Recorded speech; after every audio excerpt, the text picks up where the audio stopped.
brought to you by 5paisa.com. Download the app now. नमस्कार, मेरा नाम है दर्पण और आप देख रहे हैं दी ललन टॉप। शो का नाम है खर्चा पानी और हमेशा की तरह हम अर्थ जगत की कुछ सुर्खियों की चर्चा करेंगे अंशुमन तिवारी जी के साथ। दर्पण खर्चा पानी के संस्करण में सभी दर्शकों का स्वागत है।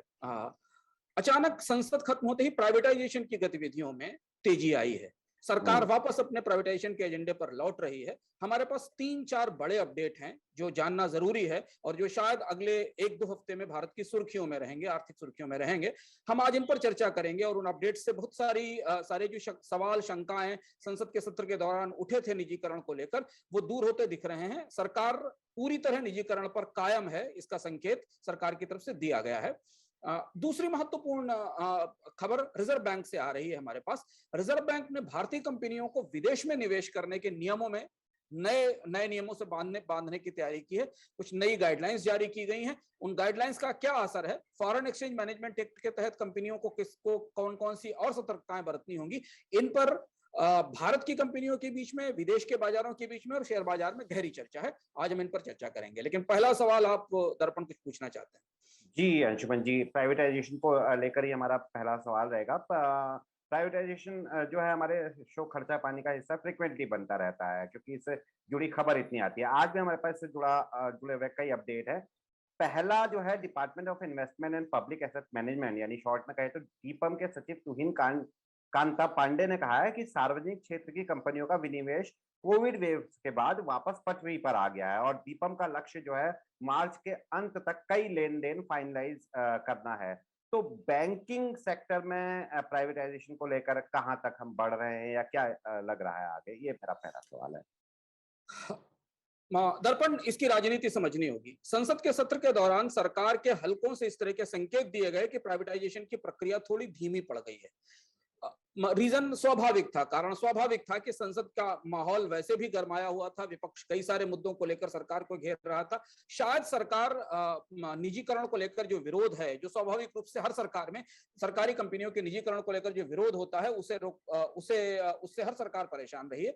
उसे रोकने के लिए और संसद में कोई नया विवाद ना खड़ा हो, इसके लिए सरकार की तरफ से संकेत दिए गए थे कि बैंकों के निजीकरण की प्रक्रिया थोड़ी धीमी कर दी गई है। और इस पर हमने खर्चा पानी में चर्चा भी की थी क्योंकि नीति आयोग की तरफ से, वित्त मंत्रालय की तरफ से इस तरह के संकेत दिए गए थे। लेकिन जैसे ही संसद का सत्र खत्म हुआ, वैसे ही हमारे पास सरकार के सबसे जिम्मेदार अधिकारी, जिनका जो सरकार के विनिवेश विभाग के या सरकारी कंपनियों को बेचने के महकमे के प्रमुख हैं, उन्होंने कुछ बड़े बयान दिए हैं और उन बड़े बयानों में सबसे महत्वपूर्ण और बयान बैंकों के निजीकरण को लेकर है। दीपम सेक्रेटरी ने कहा है कि बैंकों का प्राइवेटाइजेशन अपने जगह कायम है। इस प्रक्रिया को कोविड की दूसरी वेव के दौरान झटका लगा था, यानी उनका कहना था कि अगर कोविड की दूसरी वेव नहीं आई होती तो शायद ये प्रक्रिया और तेजी से आगे बढ़ सकती थी। लेकिन अब कोविड की दूसरी वेव खत्म हो चुकी है, अर्थव्यवस्था में स्थितियां सामान्य हो रही हैं। सरकार बहुत तेजी से बैंकों के निजीकरण पर आगे बढ़ेगी। उन्होंने ये भी कहा कि LIC का जो IPO आने वाला है, जो वित्तीय सेवा क्षेत्र का सबसे बड़ा विनिवेश होने वाला है, उसे इस साल के अंत तक ले आया जाएगा, जिससे सरकार करीब 50,000 करोड़ रुपए के आसपास इन सारे विनिवेश से सरकार करीब 50,000 करोड़ रुपए की के संसाधनों की तैयारी कर रही है, जुटाने की तैयारी कर रही है। चलते चलते कल संसद से जो गैर नॉन लाइफ इंश्योरेंस कंपनियां हैं या जो गैर जीवन बीमा कंपनियां हैं, उनमें के निजीकरण का रास्ता खोलने वाले विधेयक पर भी सहमति हो गई है। तो इस तरह से ये जो पहली बड़ी चीज जिसको लेकर दुविधा थी और वो दुविधा शायद राजनीतिक विरोध रोकने के लिए थी, वो दुविधा आज स्पष्ट हो गई। सरकार ने कह दिया कि बैंकों के प्राइवेटाइजेशन पर पीछे हटने की कोई बात नहीं है। और इसे एक और महत्वपूर्ण संदर्भ से जोड़ना जरूरी है। ये तीनों बयान प्रधानमंत्री की CII को बैठक को संबोधन से जोड़कर भी देखे जा सकते हैं। प्रधानमंत्री ने अपने संबोधन में CII की बैठक को उन सारी चीजों का जिक्र किया जो पिछले 1 साल में सरकार ने की हैं, जिनमें प्राइवेटाइजेशन, निजीकरण, सरकारी कंपनियों को बेचना सरकार की आर्थिक नीति का सबसे महत्वपूर्ण हिस्सा है। और उस हिस्से की पर प्रधानमंत्री ने जोर भी दिया और ये कहा कि हम निजी क्षेत्र को बुलाते हैं और उस पर पूरा विश्वास करते हैं। तो ये हुई पहली बात, यानी बैंकों के प्राइवेटाइजेशन को लेकर फिलहाल अभी अब सरकार के दिमाग में कोई शक शुबा नहीं है। शायद प्रधानमंत्री के संबोधन के बाद इस प्रक्रिया में और ज्यादा तेजी आई है, ऐसा नॉर्थ ब्लॉक में, वित्त मंत्रालय में, नीति आयोग में जिस तरीके की चर्चाएं हैं और जहां हम बात करते हैं वहां से इस बात का संकेत मिल रहा है। अंशुमन जी, बैंकिंग के बाद चलते हैं एयर इंडिया और बीपीसीएल जैसी बड़ी कंपनियों के प्राइवेटाइजेशन की ओर। उसके प्रति भी दीपम आशान्वित लग रहा है। अंशुमन जी, आप पूरे डेवलपमेंट पर इस क्लीशे को कितना मौजू मानते हैं कि उम्मीद पर ही दुनिया कायम है? उम्मीद पर दुनिया कायम है। एयर इंडिया बहुत बड़ी उम्मीद है और एयर इंडिया को बेचना सरकार के लिए लगभग असंभव सा होता चला गया है, लेकिन फिर भी दीपम सेक्रेटरी ने दूसरी बड़ी बात कही है। बैंकों के प्राइवेटाइजेशन से आगे आकर जो बाकी और कंपनियां जिनके स्ट्रेटेजिक प्राइवेटाइजेशन या डिसइन्वेस्टमेंट किए जाने, जिसमें एयर इंडिया है, सरकार का विराट सफेद हाथी जो सर पर बैठा हुआ है, इसको बेचना मुश्किल हो रहा है और वो भी ऐसे बाजार में जहां जेट एयरवेज जैसी कंपनियां डूब रही हैं। तो लेकिन सरकार ने फिर एक बार आश्वस्त किया है, खुद को ही किया है, हमको लोगों को तो क्या किया होगा, स्वयं को ही समझाने की कोशिश की कि एयर इंडिया को हम बेच लेंगे। बीपीसीएल के प्राइवेटाइजेशन को लेकर भी जो दुविधा थी उसे खत्म करने की कोशिश दिखाई दी है। हमें याद होगा कि संसद के सत्र की शुरुआत के बीच में पेट्रोलियम मंत्रालय से इस तरीके की खबरें आई थी कि पेट्रोलियम मंत्रालय बीपीसीएल के विनिवेश को लेकर बहुत सहमत नहीं है। वो ये चाहता है कि किसी और दूसरे रास्तों से पैसा जुटाकर बजट में डाला जाए, बीपीसीएल का विनिवेश न किया जाए। लेकिन दीपम सेक्रेटरी का यह बयान बहुत महत्वपूर्ण है कि बीपीसीएल और एयर इंडिया का विनिवेश इस वित्त वर्ष के अंत तक पूरा कर लिया जाएगा, यानी 2022 मार्च तक ये दोनों कंपनियां बिक जानी चाहिए। ये बात दीपम सेक्रेटरी ने कही है संसद का सत्र खत्म होने के बाद और प्रधानमंत्री के सीआईआई को संबोधन के बाद। Shipping corporation of India, Pawan Hans और नीलांचल इस्पात निगम, ये 3 और कंपनियां हैं जो इस पाइपलाइन का हिस्सा हैं, जिसे भी समय पर पूरा करने का वादा या दावा दीपम सेक्रेटरी ने, जो की विनिवेश विभाग के सचिव हैं, उन्होंने किया है। अब लगभग अगर आप इस पूरी प्रक्रिया को देखें तो सरकार की मेज के ऊपर विनिवेश के लिए बैंक, एलआईसी का आईपीओ, जनरल इंश्योरेंस कंपनियां और ये 5 बड़ी पीएसयू स्पष्ट रूप से जिनके बारे में हमें सूचना मिल रही है, वे सरकार की मेज पर हैं। तो ये दूसरा महत्वपूर्ण घोषणा, अपडेट, संकेत या सरकार का संकल्प कहें विनिवेश को लेकर है। और एक और तीसरी घोषणा इसमें शामिल है जिसकी तरफ आप इशारा कर रहे हैं। जी, प्राइवेटाइजेशन की तरह ही एसेट जो मोनेटाइजेशन है उसके क्या अपडेट्स हैं, जो जिसके बारे में हम डिस्कस कर रहे थे खर्चा पानी के शो से अन्यथा भी? हाँ, और ये तीसरा अपडेट है और इस तरह से ही पूरा सर्किल पूरा हो जाता है प्राइवेटाइजेशन का। 6 लाख करोड़ का एसेट मोनेटाइजेशन सरकार ने घोषित किया है। एसेट मोनेटाइजेशन का मतलब विनिवेश से थोड़ा अलग है। सरकारी कंपनियों की जो संपत्तियां हैं, जिसमें रेलवे लाइन है, रेलवे स्टेशन है, पाइपलाइन है, रियल एस्टेट एसेट्स है, हाईवेज हैं, इनको बेचने की प्रक्रिया तय की गई है। करीब 100 एसेट्स का 6 लाख करोड़ का है, जिसमें से इस साल 2.5 लाख करोड़ के आसपास की एसेट सेल की जानी है, जिसमें 100 assets central public sector undertakings की बिकने के लिए सामने आनी है। सरकार ने फिर यह कहा है, दीपम विभाग ने ही यह बात कही है कि ये सारा का सारा एसेट मोनेटाइजेशन प्लान पूरी तरह सही पटरी पर है, सही दिशा में बढ़ रहा है। वो दिशा हमें भी नहीं दिख रही, आपको तो शायद दिख रही हो। तो ये नहीं दिख रही कि वो कहां पहुंच रहा है, क्योंकि ना तो अभी तक कोई ऑफर फॉर सेल आया है, ना कोई आईपीओ आया है, ना कहीं कोई घोषणा आई है। लेकिन उन्होंने कहा है कि ये सारा एसेट मोनेटाइजेशन पटरी पर है। हम जो संबंधित मंत्रालय हैं उनके साथ प्रक्रिया को तेजी से आगे बढ़ा रहे हैं। उन्होंने इस बात का भी की घोषणा की है या संकेत दिया है कि रेलवे स्टेशंस में पब्लिक प्राइवेट पार्टनरशिप के लिए टेंडर फ्लोट किए जा रहे हैं, या इसमें वही मॉडल अप्लाई किया जाएगा जो हमने एयरपोर्ट्स के लिए किया था। तो ये जो पूरा बिग एसेट जी, पब्लिक प्राइवेट पार्टनरशिप के बारे में भी हमने एक स्टोरी की थी और हम जानते हैं कि वो कितना सक्सेसफुल रहा था। उस स्टोरी का लिंक भी हम डाल देंगे रेलवे को लेकर।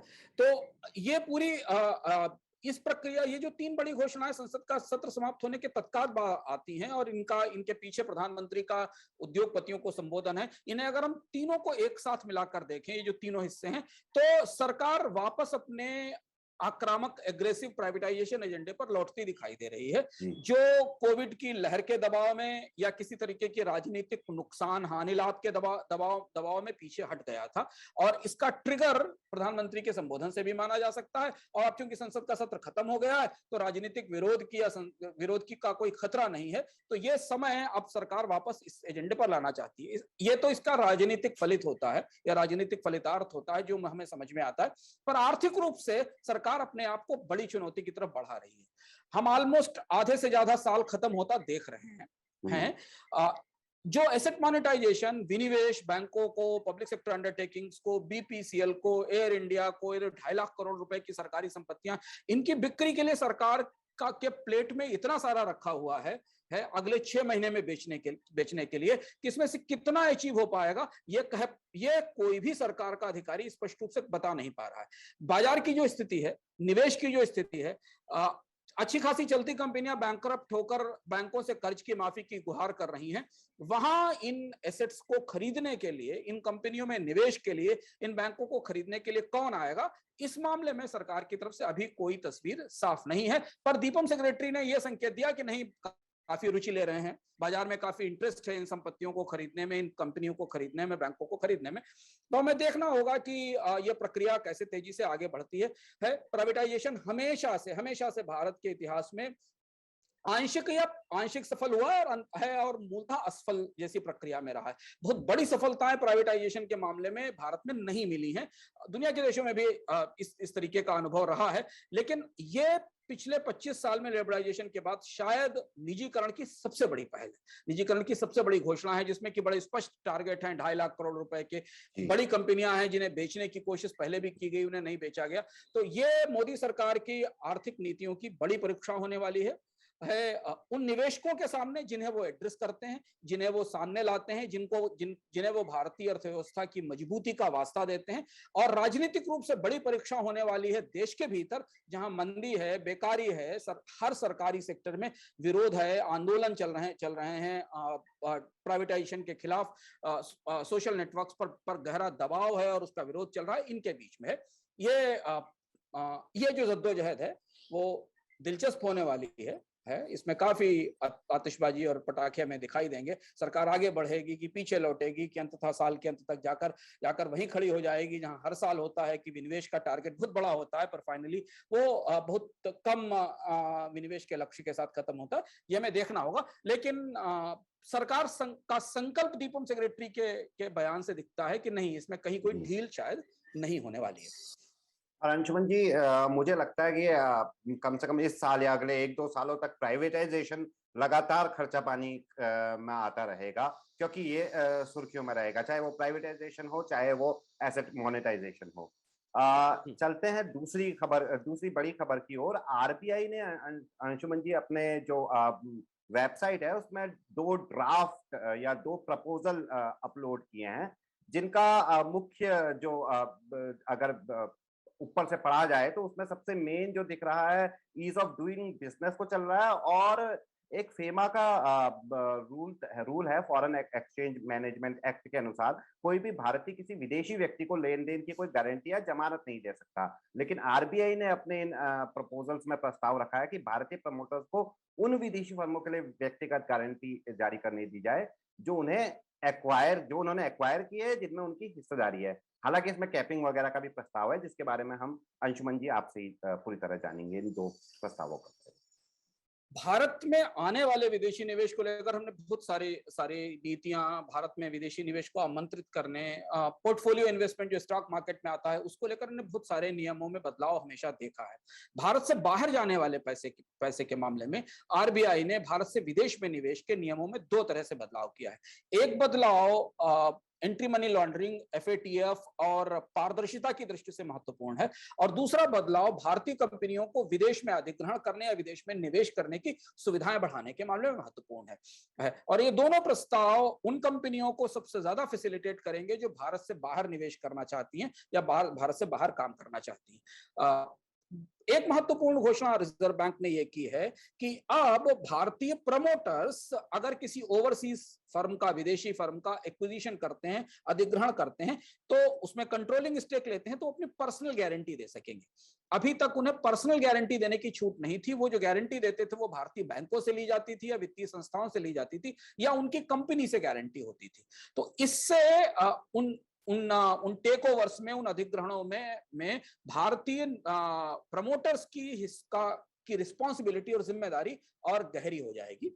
एक चीज ये। दूसरा फैसला ये किया गया है कि जो लोकल कंपनीज हैं भारत की जो कंपनियां हैं, ये महत्वपूर्ण फैसला है, वो अपनी इंडियन जो एसेट्स हैं, जो अपने भारत की संपत्तियां हैं, उन्हें फंड्स लेने के लिए बाहर मॉर्टगेज कर सकेंगी, उन्हें उन कंपनियों उन्हें प्लेस कर सकेंगी। यानी कोई भारतीय कंपनी अगर विदेशी बाजार से कुछ पैसा लेती है, तो अपनी भारतीय एसेट्स को भी वहां प्लेस करके दिखा सकती है कि हम इसे वहां बाहर रख सकते हैं। यह फैसला है। इस फैसले का फायदा भारत से विदेश में जो विस्तार कर रही कंपनियां हैं या निवेश कर रही हैं, उनको दिखाई देगा।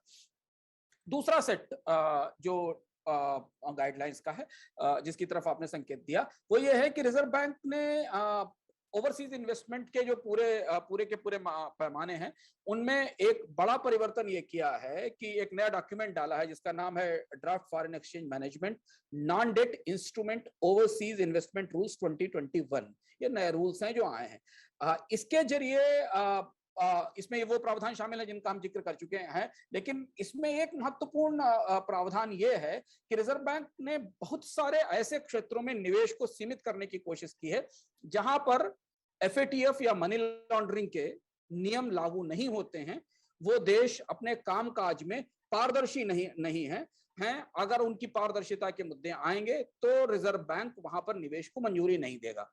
इसका असर हमें उन कंपनियों पर ज्यादा दिखाई देगा जो बहुत सारे ऐसे ज्यूरिडिक्शन से काम कर रही हैं, जिन ज्यूरिडिक्शन पर या जिन देशों पर या जिन टैक्स सिस्टम्स पर एफएटीएफ को या मनी लॉन्ड्रिंग की जो अंतरराष्ट्रीय रेगुलेटर्स हैं, उन्हें उस पर भरोसा नहीं है। ये जो आरबीआई के जो दोनों ड्राफ्ट आए हैं अंशुमन जी, तो ये इससे मतलब मेरा निजी तौर पे मैं जानना चाहता हूँ, इससे किस तरीके से परिवर्तन होगा? क्या मतलब टैक्स वगैरह बचा सकेंगे, मतलब टैक्स वगैरह भारत में आया करेंगे, या मनी लॉन्ड्रिंग से रिलेटेड है? मतलब कुछ लीगल कार्य भी होता है? दोनों चीजें अलग अलग हैं। देखिए, एक हमने जैसे शुरुआत में कहा कि ये दोनों फैसले, ये पूरा रूल्स भारत से विदेश जाने वाले पैसे को और ज्यादा पारदर्शी करने की कोशिश करेगा। भारतीय कंपनियों को विदेश में निवेश की और ज्यादा सुविधा मिलेगी। तो हमने दोनों तरफ से देखा है, भारत से बाहर जाने वाला निवेश भी काफी बड़ा है और भारत में आने वाला निवेश भी काफी बड़ा है। भारतीय कंपनियां विदेश में निवेश कर रही हैं, तो उन्हें इन सारी सहूलियतों की जरूरत थी कि वो अपनी शेयर प्लेस कर सकें। वहां अगर वो पैसा उठाना चाहती हैं तो उनके पास भारतीय एसेट्स को प्लेस करने की क्षमता हो, भारत के प्रमोटर्स अपनी गारंटीज वहां रख सकें। तो इससे भारतीय बाजारों का या भारतीय कंपनियों का जो ग्लोबल एक्सपेंशन है, अंतरराष्ट्रीय विस्तार है, उसमें सहूलियत होगी। ये इसका सबसे बड़ा असर है। दूसरी तरफ रिजर्व बैंक ने मनी लॉन्ड्रिंग के और बहुत सारे ऐसे इश्यूज जो भी फिलहाल के देशों में आए हैं, जहां भारतीय कंपनियों ने ऐसी जगह पैसा लगाया है जहां पारदर्शिता नहीं है, उसे चेक करने का प्रयास भी किया है। तो ये था आज का खर्चा पानी। अंशुमन जी, उम्मीद है आज दर्शकों को और श्रोताओं को ऑडियो में उतनी दिक्कत नहीं आ रही, क्योंकि खर्चा पानी के जो एडिट करते हैं मेरे मित्र मोहन, उनके कहने पर हमने कुछ सेटिंग बदली है। वो हमें रोज वीडियो के सुधार करने के लिए फीडबैक देते रहते हैं। हम अपने दर्शकों से भी कहेंगे कि वो भी फीडबैक देते रहिए। कमेंट बॉक्स हमेशा की तरह आपके लिए खुला है। शुक्रिया अंशुमन जी। धन्यवाद।